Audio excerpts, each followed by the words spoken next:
भाई हम लोग आज नया सेशन लेक्चर 2 स्टार्ट करते हैं। पिछले क्लास में हम लोगों ने पढ़ा था टाइप्स ऑफ मैट्रिक्स के बारे में, डायगोनल एलिमेंट्स के बारे में पढ़ा था। आज हम लोग सेशन को आगे बढ़ाते हैं टाइप्स ऑफ मैट्रिक्स में ही डायगोनल मैट्रिक्स।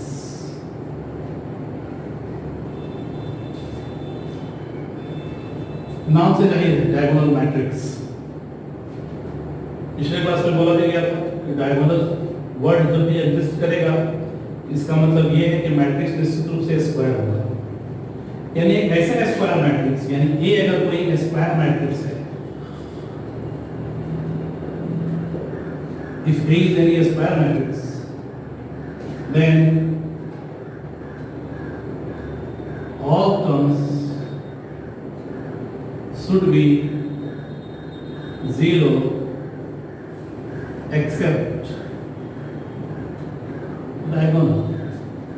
ये डायगोनल के अलावा सारे एलिमेंट 0। मैथमेटिकली क्या मीनिंग हुआ इसका?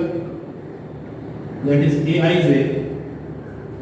should equal 0 if I not equal j, यानी I और j जिस गिनती में I और j का वैल्यू बराबर नहीं है, केवल वही वैल्यू 0 है, बाकी कोई भी एलिमेंट डायगोनल के अलावा हो सकता है।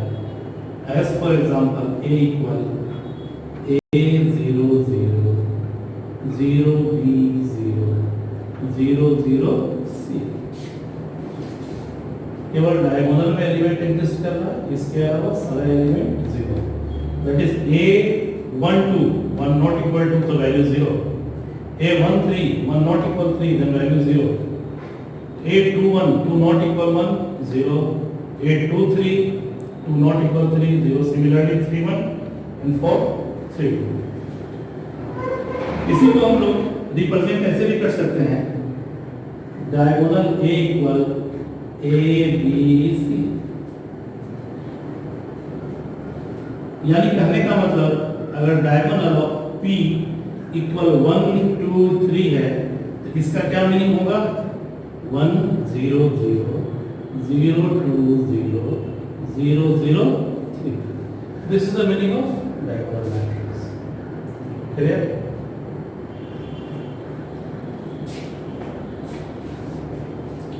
अब बात करें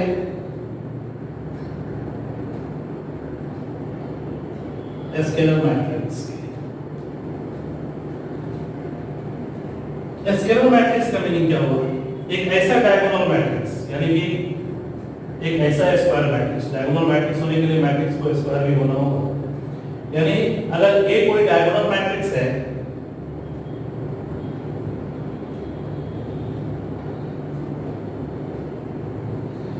all elements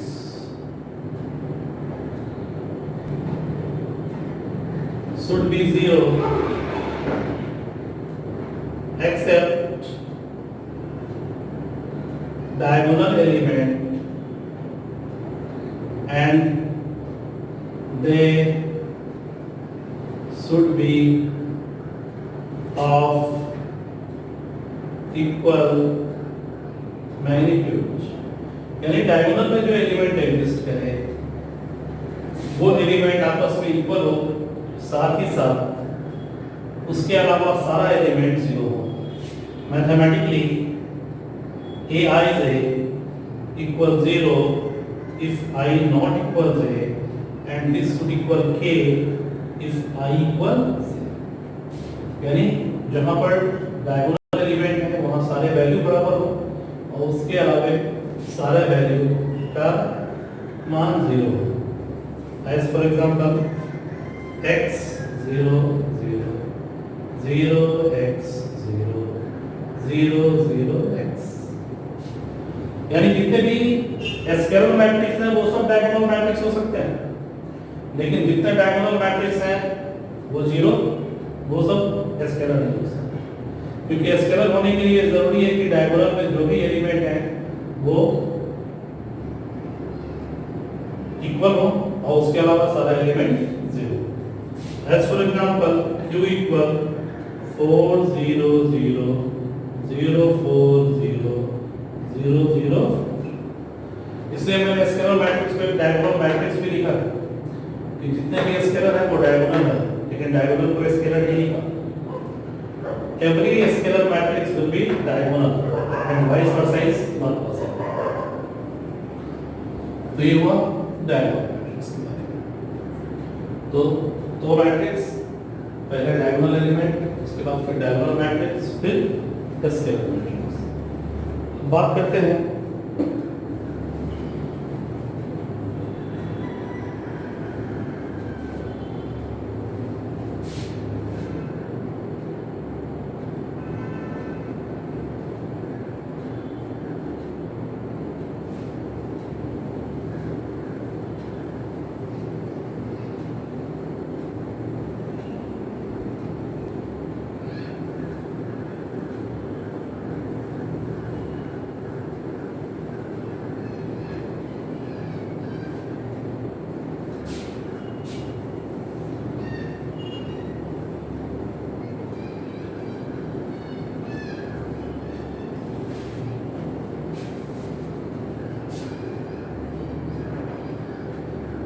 यूनिट मैट्रिक्स, या फिर इसे हम लोग कहते हैं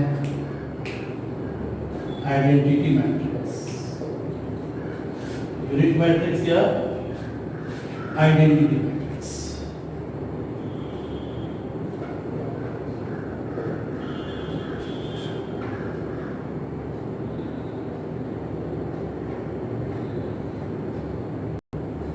नाम से स्पष्ट है, यूनिट मतलब इकाई, यानी एक ऐसा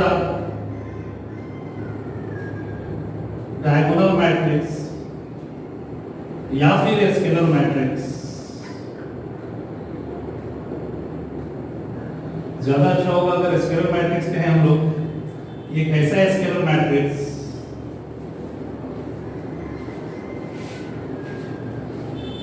जिसमें डायगोनल के अलावा सारा एलिमेंट जीरो हो और डायगोनल के around unity, all elements along diagonal are unity and the rest all are zero. Mathematically, aij equals 0, I not equals a, and this is unity if I equal 6. And this can be represented as IN. जिस order का square matrix होगा उस order का unit matrix के लिए IN।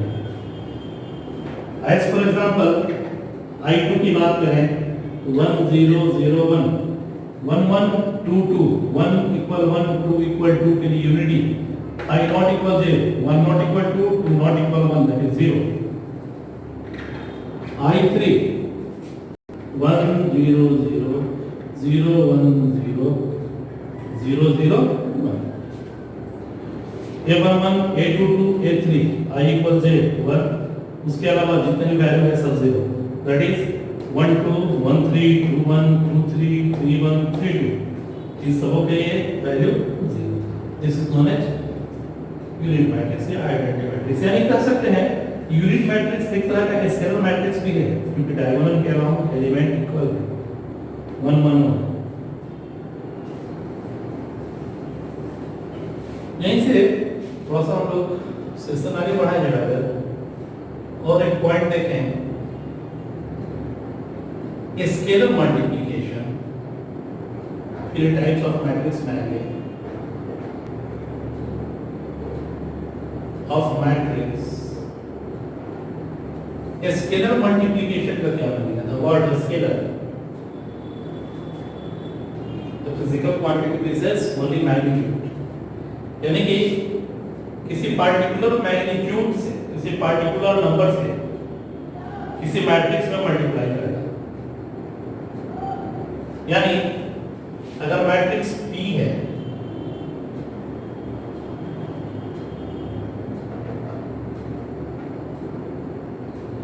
then KP where K not equal 0. What is the meaning of K? तो P के each and every element में K का multiplication that is Kx, Ky, Kz, Ku, Kb, Kw, Kl, Km, Kn. As for example, A अगर लिखें 2 1 5 3 2 4 3 6 1 and the meaning of 2A 4 2 10 6 4 8 6 12 2. This is the scalar multiplication of matrix. यानी किसी matrix में अगर किसी digit से multiply किया जाए तो मैट्रिक्स के ईच एंड एवरी एलिमेंट में वो क्वांटिटी मल्टीप्लाई होगा. This is the meaning of scalar multiplication. यानी कहने का मतलब अगर 2a है ये, दिस इज 2a, ओवरऑल अगर 2a b के बराबर हो गया, एक नया matrix b which is equal to 2a, तो b से अगर चाहें तो इन सारे एलिमेंट में से हम लोग 2 को भी कॉमन निकालें तो मैट्रिक्स a मिल जाएगा.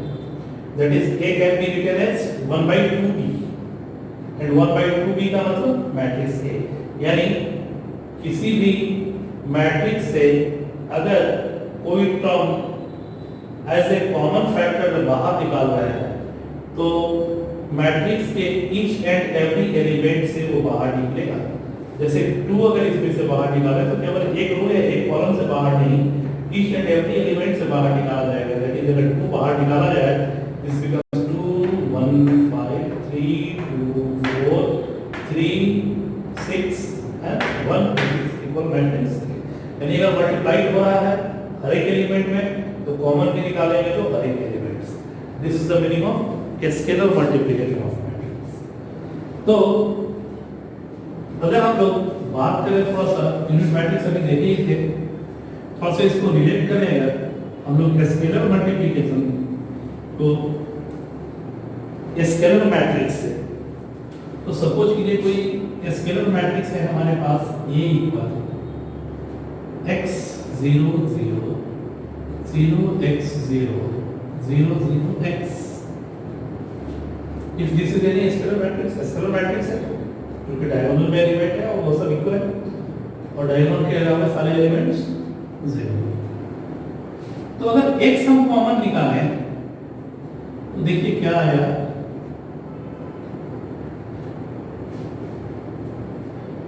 x बाहर निकाला तो यूनिट मैट्रिक्स 3 ऑर्डर का आ गया. यानी every scalar matrix will be the scalar multiple of unit matrix. यानी कि कोई भी स्केलर मैट्रिक्स स्केलर मल्टीपल होगा किसी भी दिए हुए यूनिट मैट्रिक्स का. As for example q equal 4 0 0 0 4 0 0 0 4, then this can be written as 4 1 0 0 0 1 0 0 0 1. That is, this becomes 4i3. This scalar matrix is 4 times multiplied by the unit matrix. यानी जो भी quantity था वो यूनिट मैट्रिक्स का उतना multiple हो गया. यानी k करना था तो k times i3. This is very important information.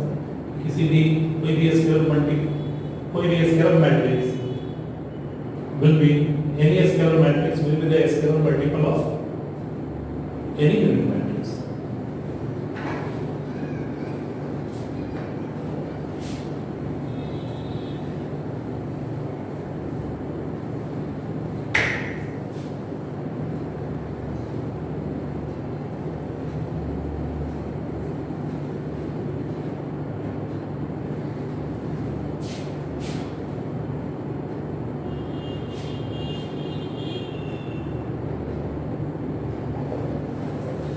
Singleton matrix नाम से जाइए. सिंगलटन सिंगल वन यानी ए कोई मैट्रिक्स है A I J m into n, then this m should equal n should equal 1. As for example, p equal 2, 1 into 1, q, m, 1 into 1. This is your singleton matrix.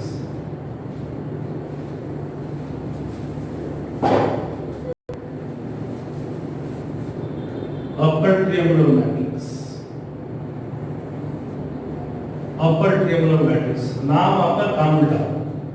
Diagonal के नीचे के सारे element zero होते हैं, मोटे language में अगर कहा जाए, समझने के पॉइंट ऑफ व्यू से, मैथमेटिकली नहीं, तो कहा जाए कि एक ऐसा मैट्रिक्स जिसमें डायगोनल के नीचे के सारे एलिमेंट्स जीरो, यानी डायगोनल वर्ड होगा तो निश्चित मैट्रिक्स का स्क्वायर होगा, यानी एक ऐसा स्क्वायर मैट्रिक्स जिसमें एलिमेंट्स डायगोनल के नीचे zero, all elements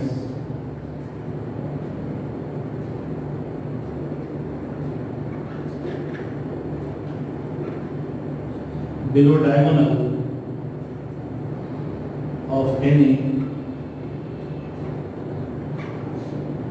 square matrix are zero, यानी A equal AXY diagonal नीचे जीरो, BZ जीरो, डायगोनल के नीचे जीरो, जीरो C। कहने का मतलब mathematically AIZ, this will equal 0 if I greater than Z. I greater than Z, 2 1, 2 is greater than 1, तभी 0, 3 1, 3 is greater than 1, तभी 0, 3 2, 3 बड़ा है 2 से, तभी 0, not equal 0, I equal J और I less than J, यानी कहने का मतलब ये 0 भी हो सकता है, कोई दिक्कत नहीं, डायगोनल में 0 नहीं है। Basically I greater than J पे हम लोग कह सकते हैं कि I greater than 0 अगर 0 है तो डायगोनल के नीचे के सारे एलिमेंट्स इसमें नहीं लिखे ज्यादा अच्छा है, क्योंकि ये भी अगर 0 हो सकता है तो भी वो अपर ट्रायंगुलर मैट्रिक्स हो सकता है।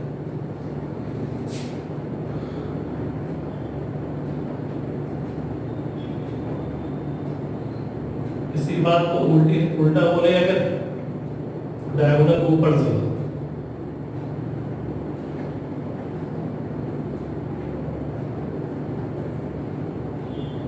डायगोनल के ऊपर के हर एक एलिमेंट 0, यानी AIJ will be 0 when I less than Z.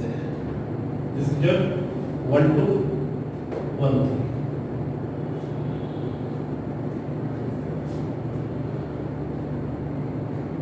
ये सारी बातें भी हम लोग मैट्रिक्स के टाइप पे, स्केलर मल्टीप्लिकेशन भी हम लोगों ने देखी, इसे मैट्रिक्स का स्केलर मल्टीप्लिकेशन किया।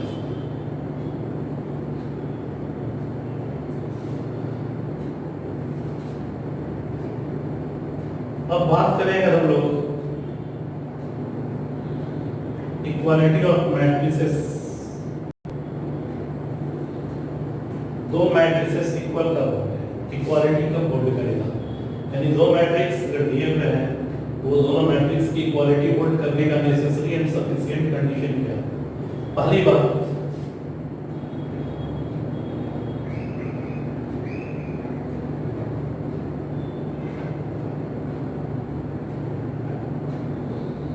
मैट्रिसेस सेम ऑर्डर के,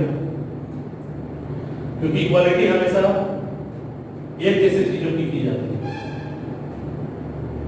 matrices should be of same order, यानी कि दो मैट्रिक्स अगर सेम ऑर्डर के हैं, ऑर्डर के बारे में हम लोग बात भी किए थे, सेम कास्ट के हो, एक तरह के हो, तो एक तरह का होने का मतलब हुआ सेम ऑर्डर, यानी मैट्रिसेस अगर सेम ऑर्डर के हैं तो वो इक्वल हो सकते हैं। किस तरह से इक्वल हो सकते हैं, तो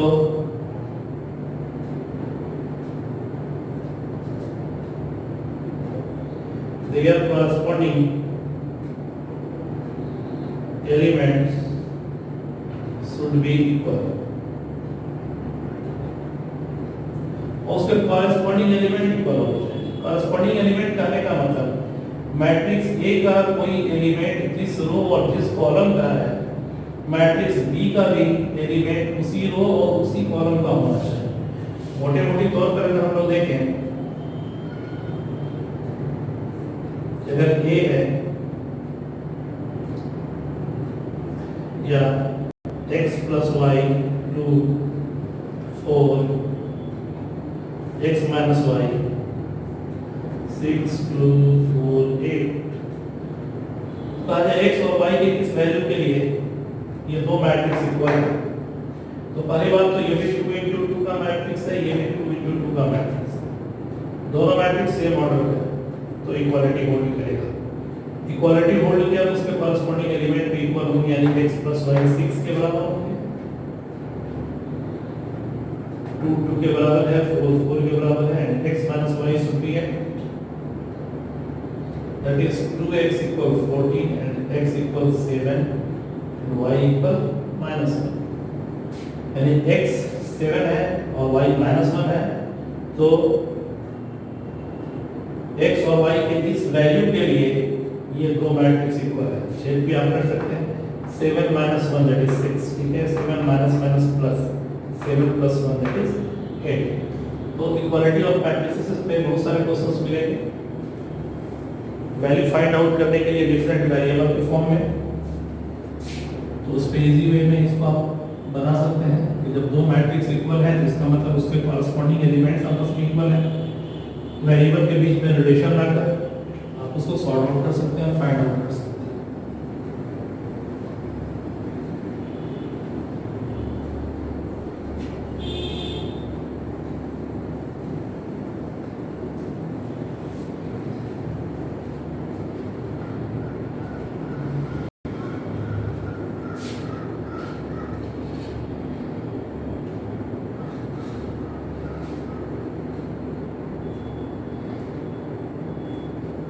प्रॉब्लम लिखता हूँ, बनाएंगे आप लोग।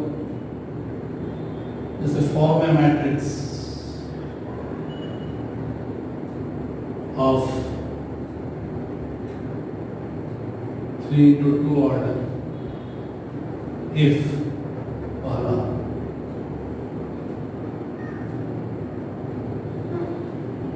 where this is your greatest integral function,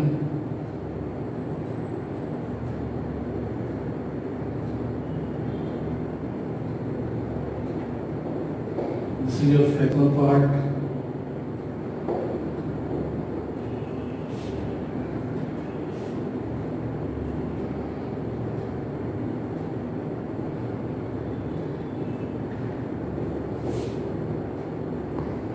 this is least integral function। In question है, अच्छा क्वेश्चन है, मैट्रिक्स का फॉर्मेशन बनाया तो उस फॉर्मेशन के बेस पे आप इसको कर सकते हैं।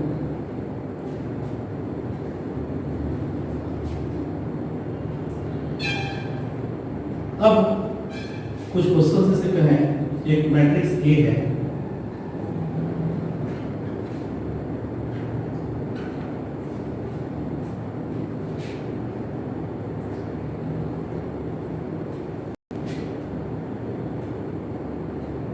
और कोई दूसरा मैट्रिक्स बी है,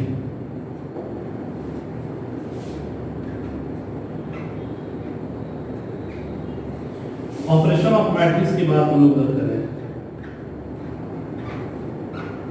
अलजेब्रिक ऑपरेशन। तो सबसे पहली बात आती है एडिशन ऑफ मैट्रिसेस।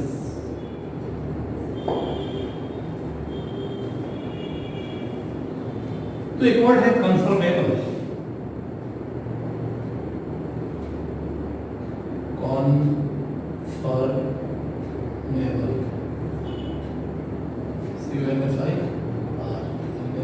कॉन्फर्मेबल। कोई भी मैट्रिक्स कॉन्फर्मेबल फॉर एडिशन कब है, यानी कि जुड़ने के लायक कब है, दो मैट्रिक्स का एडिशन कब हो सकता है। तो अगर हम लोग डेली वे में बात करें तो बहुत बचपन से हम लोग पढ़ते हैं, छोटे से ही पढ़ते हैं एडिशन के बारे में। अगर कहा जाए कि 6 पेन प्लस 4 पेंसिल्स का एडिशन क्या हो सकता है, 6 पेन प्लस 4 पेंसिल्स क्या हो सकते हैं? तो आंसर बहुतों का होता है कि 10 पेन या 10 पेंसिल्स, बट क्या ये दोनों जुड़ सकते हैं? दोनों डिफरेंट स्पीसीज के, डिफरेंट नेचर के पेन और पेंसिल है। यानी कि किसी भी दो क्वांटिटी के एडिशन या सब्सट्रैक्शन के लिए ये जरूरी है कि वो दोनों क्वांटिटी सेम नेचर का होना चाहिए। तो यहाँ भी एडिशन होने के लिए, दो मैट्रिक्स का एडिशन होने के लिए सेम नेचर का होना चाहिए मैट्रिक्स को। तो सेम नेचर कहने का मतलब कि मैट्रिक्स का ऑर्डर सेम, यानी पहली बार transformable for addition, that is they are of same order। दोनों मैट्रिक्स सेम ऑर्डर के होने चाहिए, तभी दो मैट्रिक्स का एडिशन पॉसिबल हो सकता है। साथ ही साथ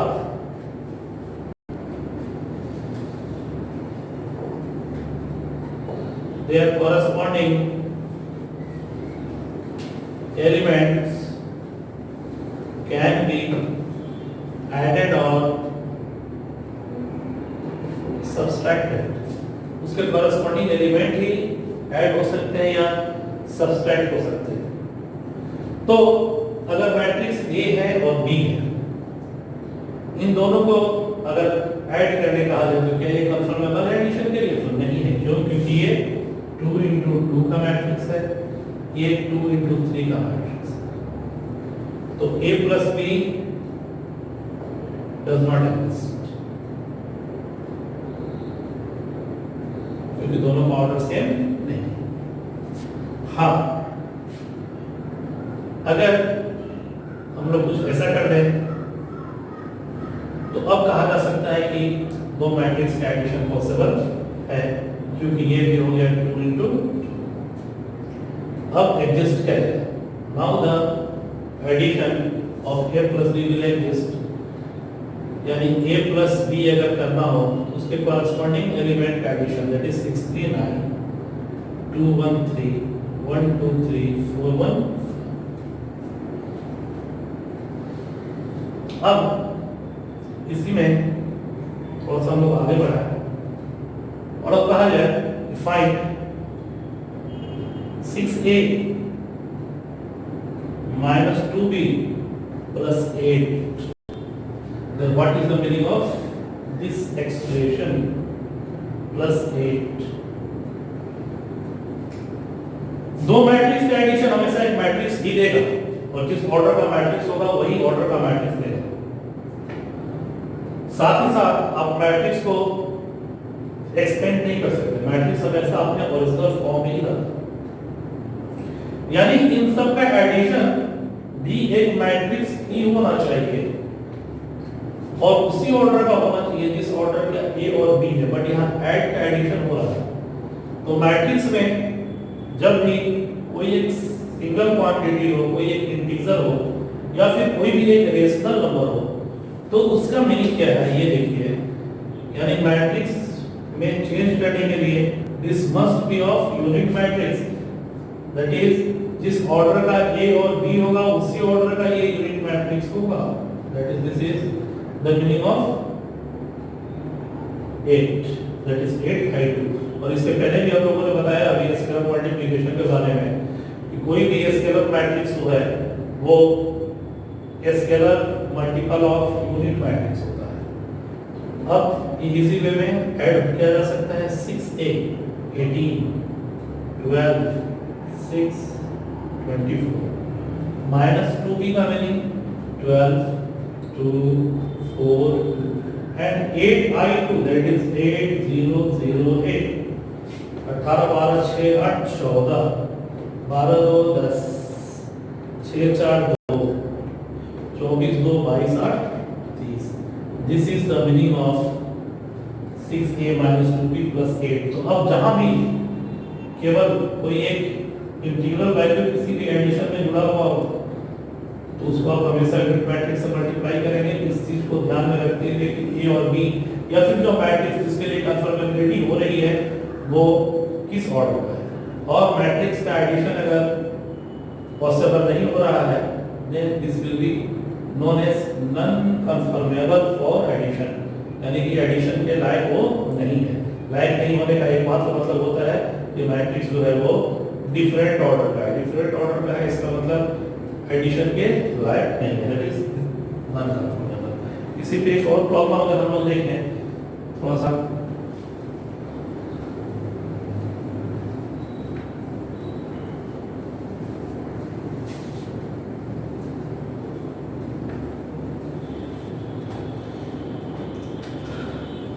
समूह किताब में होगा प्रॉब्लम एक, और थोड़ा सा 10th से फैमिलियर क्वेश्चन हम देते हैं।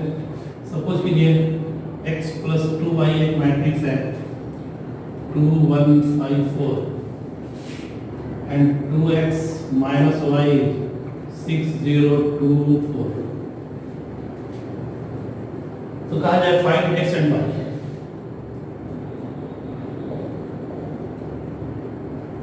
तो थोड़ा 10th क्लास को याद करेंगे तो लीजिए इक्वेशन है टू वेरिएबल का। नई बात केवल यहाँ मैट्रिक्स इंक्लूड हो गया। यही अगर x प्लस 2y इक्वल 6 रहता, 2x माइनस y 4 रहता तो आप इजी वे में इसको सॉल्व कर सकते थे। बहुत सारे मेथड्स थे, कैंसलेशन मेथड था, सब्स्टिट्यूशन मेथड था, क्रॉस मल्टीप्लिकेशन मेथड था, एलिमिनेशन मेथड था, बहुत सारे मेथड से आप इसको सॉल्व कर सकते थे। तो जो इजी लगे वो कर सकते हैं। तो एक बहुत फेमस मेथड हम लोग शुरू से यूज करते आ रहे हैं, किसी एक वेरिएबल को बराबर कर दें, एडिशन या सब्स्ट्रैक्शन करके एक वैल्यू को एलिमिनेट कर दें, एक वेरिएबल को एलिमिनेट कर दें तो दूसरे वेरिएबल का वैल्यू फाइंड आउट हो सकता है। तो अगर y को हम लोग एलिमिनेट करें and this is equation 1, this is equation 2, then 1 plus twice y cancel हो गया। अब क्या हो गया, x plus 2y equal 2 1 5 4, 4x minus 2y 12 0 4 8 add किया, that is 5x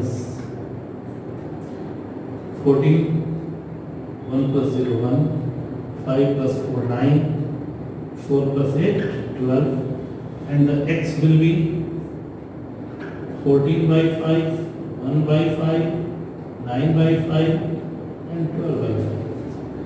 similarly x का वैल्यू किसी में पुट कर दें तो y का वैल्यू निकाला जा सकता है, क्योंकि फ्रैक्शनल वैल्यू आ गया है। आप अगर चाहें तो फिर x का भी वैल्यू निकल गया, y का वैल्यू निकालने के लिए क्या कर सकते हैं, 2 into 1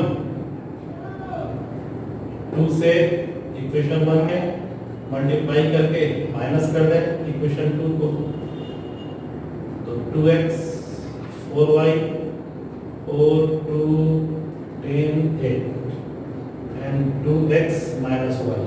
तो जो रेड से बच जाएंगे 6 0 2 4, सब्सट्रैक्ट किया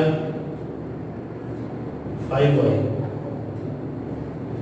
4 minus 6 minus 2 2 minus 0 2 10 minus 2 8 8 minus 2 4, और इस तरह y भी आपको पता चल गया minus 2 by 5 2 by 5 8 by 5 and 1 by 5। This is the problem based on algebraic operation। algebraic operation पे आप इस तरह से प्रॉब्लम कर सकते हैं। जो भी बुक है दूसरे चैप्टर को बना सकते हैं, साथ ही साथ कुछ प्रॉब्लम जो दिया मैंने उसको आप करेंगे, और अगले दिन आता हूँ तो कुछ प्रॉब्लम लेके आता हूँ, अच्छी प्रॉब्लम्स बनाए आप लोग। तो इसको यहीं पे समाप्त करता हूँ सेशन को, और प्रॉब्लम बनाने की कोशिश करें, मैक्सिमम से मैक्सिमम यूटिलाइजेशन करें। इस लॉकडाउन में घर पे ही हैं तो कुछ ना कुछ काम होते रहना चाहिए।